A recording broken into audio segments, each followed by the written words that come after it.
Handicap গাড়ি বানানো হয়। দেখুন এটা দুজনা যাওয়ার জন্য বানিয়েছে। ঠিক আছে, এই হ্যান্ডিক্যাপের লোড ক্যাপাসিটি আছে 300 কিলো লোড ক্যাপাসিটি আছে, অথবা পিছনে দুজনের সামনে দুজনে বসতে পারবে।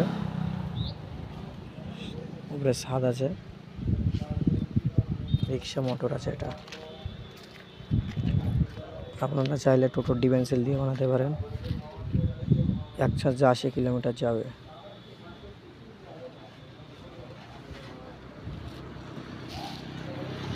দেখুন এটা বাইক টোটো ভ্যান হচ্ছে, এটা বাইক টোটো ভ্যান।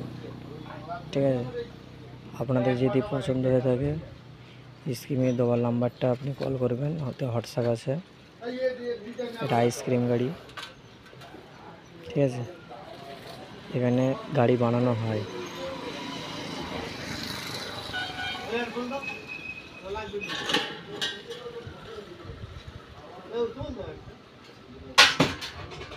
ঠিক আছে।